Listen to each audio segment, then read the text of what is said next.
financeiro foi surpreendido com um fato relevante publicado pela Lojas Americanas, informando que eles encontraram inconsistências contábeis na faixa de 20 bilhões de reais. Ou seja, eles encontraram um rombo absurdo e o seu CEO renunciou o seu cargo, assim como também o seu CFO. As ações das Lojas Americanas estão no leilão nesse momento, caindo 75%, e esse é o assunto que está sendo estampado em todas as capas de sites de notícias econômicas. É um assunto que vai dar muito o que falar e que naturalmente já faz com que surjam várias dúvidas do tipo: poxa, isso aqui é um caso IRB 2.0? Ou melhor, o que fazer agora, né? Eu que tenho ações das Lojas Americanas e quem não tem pensa, poxa, e aí? Será que com essa queda de 75% é uma boa comprar? Enfim, eu vou te contar toda essa história e vou tentar responder essas questões, trazendo também lições que eu acredito que esse caso tenha que trazer para todos os investidores na bolsa. Então, se você é clubista, já deixa o teu like e, independentemente de ser clubista ou não, deixa o teu comentário aqui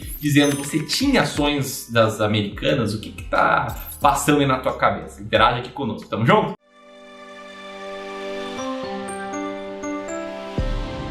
Ontem de noite, a Lojas Americanas divulgou esse fato relevante aqui, informando ter encontrado inconsistências contábeis de 20 bilhões de reais, mais ou menos nessa faixa. Eles ainda comentaram ali que numa análise preliminar, a área contábil da companhia estima que esses valores sejam de 20 bilhões, na database de 30 de setembro de 2022, e que, embora o efeito caixa no curto prazo seja imaterial, ainda assim não é possível determinar todos os impactos dessas inconsistências. E que, dentre elas, a área contábil identificou a existência de operações de financiamento de compras em valores da mesma ordem, 20 bilhões de reais, em que a companhia é devedora perante instituições financeiras e que não estão refletidas adequadamente no seu balanço, ali nas dívidas que a empresa tem. Logo depois disso, o Sérgio Rial, o então CEO da empresa, comunicou a saída dele numa carta enviada aos funcionários. E nessa carta ele destaca que poderá haver um ajuste importante na estrutura patrimonial da empresa, não apenas referente a 2022,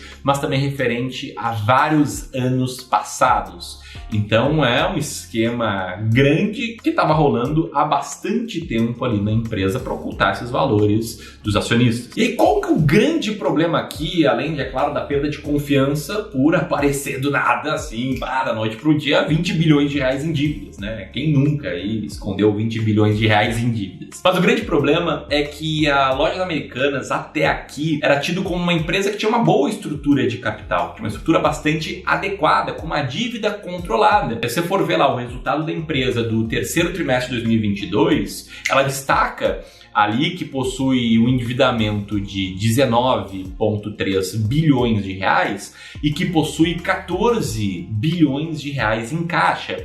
Ou seja, a dívida da empresa menos o dinheiro em caixa, que é o que é chamado de dívida líquida, era, reportadamente, supostamente, de 5,2 bilhões de reais. E aí, se você compara o EBITDA, que é uma métrica próxima ao que é o lucro operacional da empresa, com a dívida líquida dela, a relação era de 1,7 vezes. Então, qual era a conta ali, Era 5,2, praticamente 5,3 bilhões de reais de dívida, dividido por um EBITDA de 12 meses de 3,1 bilhões, que daria aí uma relação de 1,67, 1,7 vezes dívida líquida e EBITDA.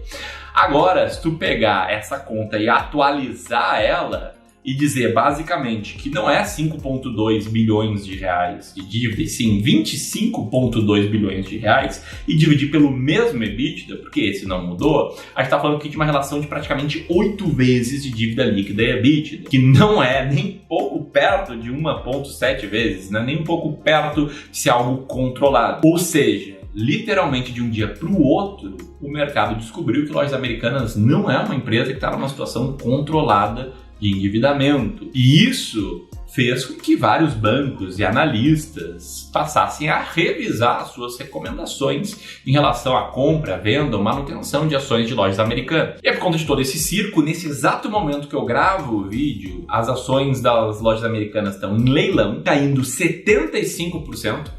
Então, um cara que tinha 100 mil reais lá, agora tem 25 mil reais apenas. E mais do que isso, outras ações de empresas varejistas também estão caindo, né? Como é o caso de Via Varejo, que cai quase 9%, Magazine Luiza, que cai 7,5%. E aqui, antes de falar, no meu ponto de vista, isso torna as ações das lojas americanas baratas, se eu acho que é hora de comprar, se eu acho que é hora de vender, né, para quem já tem essas ações, deixa eu destacar o principal ponto aqui dessa história, do meu ponto de vista, que ensina investidores a conquistarem liberdade financeira, são as lições que você pode ter de tudo isso. Tá, eu separei aqui 5 diferentes lições que eu vou passar por cada uma delas rapidamente aqui. A primeira lição é você aprender que não deve, de forma alguma, comprar uma empresa só porque ela caiu. Se você pegar o histórico aqui das lojas americanas antes da abertura de hoje, tá? Porque ela ainda está no leilão, você vai ver que nos últimos 12 meses essas ações caíram praticamente 60% e nos últimos 5 anos ela não vem tendo um bom desempenho. Tem uma queda de 34%. Isso atraiu muitos investidores que acharam que só porque as ações despencaram elas ficaram baratas. Isso aqui é um negócio que eu chamo de síndrome do preço X, que é quando o investidor compra uma ação somente porque ele vê o gráfico histórico dela e pensa: poxa, essa ação aí já esteve cotada a um preço X passado. Aí ele vai lá e compra, achando que só porque uma ação caiu, ela vai voltar para o patamar anterior. Eu vejo muitos acionistas, por exemplo, de Oi, de IRB, sofrerem aí dessa tal síndrome do preço X. Eles só compraram essas ações porque elas estavam encrencadas e estavam despencando. Só que essas ações seguiram despencando por um bom tempo. Então a primeira lição aqui é você de forma alguma pensar em comprar lojas americanas só porque as ações estão despencando e vão despencar ainda mais, né, quando voltarem aí as negociações hoje. Vão abrir com 75% de queda. Se você quiser comprar, beleza, mas tem um racional por trás que vai muito além do fato de que as ações estavam valendo X no passado. Bom, a segunda lição aqui, tá? É você não se apegar emocionalmente a uma ação. Isso muitas vezes está ligado ali com a síndrome do preço X, porque a partir do momento ali que o cara seleciona uma ação porque ela já esteve valendo muito no passado e ele entende que se a ação caiu é porque ela tá barata e vai lá e compra, muitas vezes esse cara acaba virando um torcedor. E no sentido de torcida organizada mesmo, não um investidor. Eu vejo muito isso aqui no meu papel de educador financeiro. Não sei se você sabe, mas eu sou gestor profissional de investimentos, cofundador do Clube do Valor. A gente gerencia carteiras de 500 mil reais para cima para o longo prazo, e já faz alguns anos que eu faço vídeos aqui e também me tornei, além de gestor, um educador financeiro. E eu já vi cada coisa nessa jornada que, poxa, me chamou negativamente a atenção, e é basicamente eu olhando erros que eu mesmo, Ramiro, cometi 10, 15 anos lá atrás, que é virar um torcedor de uma ação. Então, há um tempo atrás, faz uns 2 anos, eu publiquei um vídeo explicando por que eu não tinha ações da Oi e por que eu acreditava que os investidores de Oi estavam cometendo alguns erros, né? Eles têm erros como concentrar o patrimônio, como se apegar emocionalmente à ação e tal. E recebi uma chuva de comentários que só reforçou meu ponto de que tinha muita gente ali apegada emocionalmente a essa ação. O pessoal falando: olha, tá melhor que as minhas ações de buy and hold. Ainda bem que eu tenho Oi, kkkk. Veja só, isso não é um comentário de alguém ali que fez uma análise fria e tal. Outra coisa típica, né, de quem é meio que um torcedor, é pegar qualquer notícia e sair comemorando, né? Aí você vê comentários como esse aqui do Watson, que é: olha, a Oi divulgou um fato relevante sobre um acordo de exclusividade, uhul! Ou mais claro ainda ali, o Di, né? Que colocou: olha, um aditamento acabou de ser aprovado na Assembleia de Credores. Resumindo, você errou. Parabéns para quem estudou o plano, confiou e aguentou firme. Enfim, né? Tenta não ser esse torcedor e sim usar critérios lógicos para selecionar ou não as suas ações. Até porque essa história aí da Oi não acabou muito bem. Da época que eu fiz aquele vídeo até hoje, as ações já caíram mais 92%. Isso me leva para a terceira lição, que essa aqui é muito importante, que é entender que a sua análise ela pode estar errada por melhor que ela seja, né? Por mais competente que você seja ou que o analista que você está seguindo seja, o fato é que só existem 2 tipos de investidores na bolsa, né? Aqueles que já compraram uma ação que despencou, aqueles que já se lascaram, e os mentirosos. Não tem quem acerta tudo, quem vê todas as ações que compra subindo muito, esse tipo de coisa. E a análise pode estar errada, seja por questões da análise mesmo, né, de você ter pensado em premissas que não se mostraram realidade, ou seja por questões externas, como do tipo, você fez uma análise ali considerando que a empresa tinha 5 bilhões de dívidas e na verdade ela tem 25 bilhões. Não é culpa sua.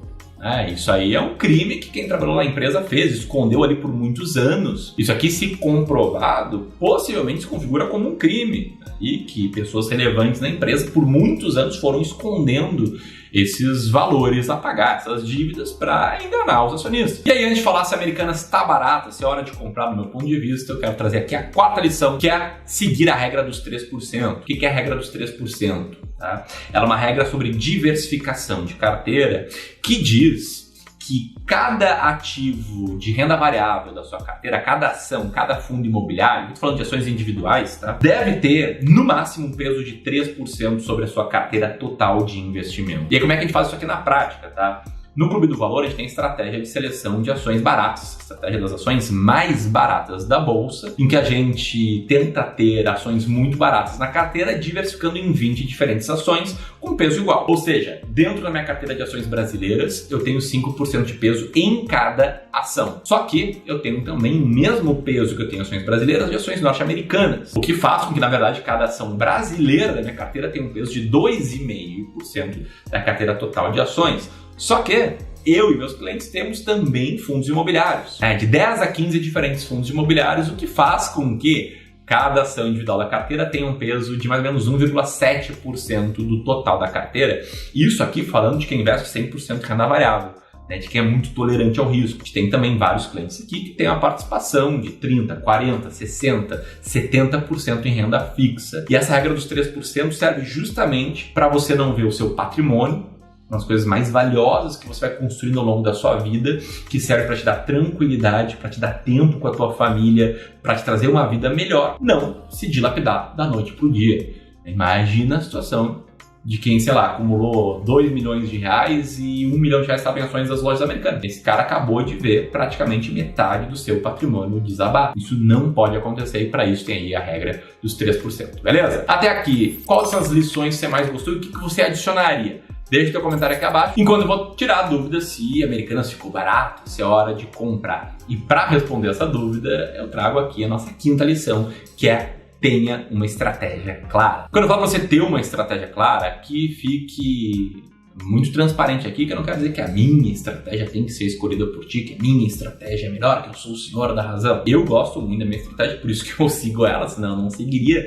Mas você tem que ter uma estratégia. E o que é uma estratégia? São regras claras, com uma lógica por trás, para você sempre saber quais ações comprar e quando vender uma ação. Eu fiz um post lá no meu Instagram, @Ramiro Gomes Ferreira, destacando 2 lições desse caso, e eu vi muitas pessoas comentando que, olha, poxa, felizmente eu sigo o Barça, então eu não entrei nessa, eu me salvei dessa e tal. É um exemplo perfeito do que eu estou falando. O Barça não tem uma estratégia igual a minha, tem suas boas diferenças, mas quem tem uma estratégia clara, ali conseguiu saber o que fazer. Esse aqui é o ponto. Então você tem que ter uma estratégia. E aí, na minha estratégia, como é que tá lojas americanas, tá? Para te contextualizar aqui, eu sigo uma estratégia que eu batizei das ações mais baratas da bolsa, que é uma estratégia de investimento em valor, que tem como os princípios ali do Benjamin Graham, o mentor do Warren Buffett, e que busca me fazer ter 20 ações baratinhas, ações quase de graça, em que eu entendo que uma ação está barata olhando para a divisão do lucro operacional da empresa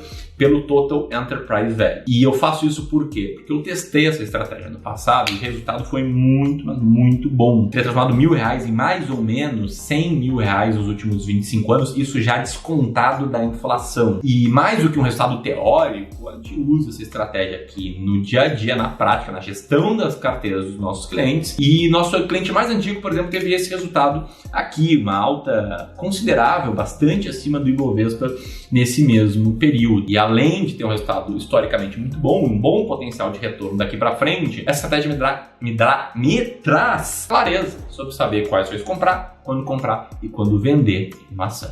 Já vou te mostrar onde é que está a Lojas Americanas nessa estratégia antes da queda, antes do balanço republicado, vai ser no futuro provavelmente com um passivo bem maior. Mas antes, se você quiser aprender a seguir essa estratégia, passo a passo, receita de bolo, para você saber como chegar na lista das 20 ações mais baratas da bolsa por conta própria, nos dias 24 e 25 de janeiro, fazer um evento chamado As Ações Mais Baratas da Bolsa em 2023, que vai ter muito, mas muito conteúdo, vai ser diferente daqueles eventos que eu sei que tem uma galera que faz, que é meio que só enrolação. Eu vou te mostrar em 2 aulas no detalhe como chegar nessa lista de 20 ações muito baratas. Ao final desse evento, Transparência Pura aqui, a gente vai abrir vagas para Descomplicando o Mercado de Ações 2.0, que é o meu treinamento que eu ensino o método e os alunos levam acesso de forma vitalícia ao ranking atualizado das ações mais baratas da Bolsa, que é a estratégia que a gente usa na prática aqui na gestão da carteira dos nossos clientes. Quem não tem patrimônio para ser nosso cliente ou quem não quer ser nosso cliente, pode aí aprender pelo curso. Tamo junto?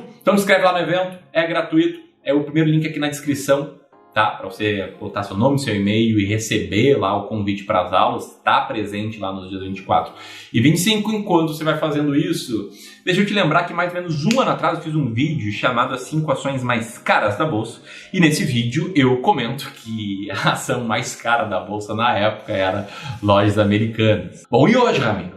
Hoje aqui, abrindo a lista das ações mais baratas da Bolsa e procurando por Lojas Americanas, a gente encontra ela, né, que aluno tem acesso aqui a essa lista atualizada, na posição número 139 do ranking das ações mais baratas da Bolsa. Ou seja, muito distante das primeiras posições, onde estão ali, de fato, ações bem baratas, ações que muitas estão na minha carteira e que eu entendo serem boas oportunidades de investimento. Então sobre esse caso é isso, depois me comenta o que você achou disso tudo, se gostou desse vídeo, formato novo, fazendo aqui de casa. E se você quiser saber quais ações baratas a gente está comprando nesse início de janeiro, vou deixar aqui um vídeo em que eu falo sobre isso. E para você participar do evento As Ações Mais Baratas da Bolsa em 2023, de forma gratuita, vou deixar o link aqui para sua inscrição. Um grande abraço e até a próxima.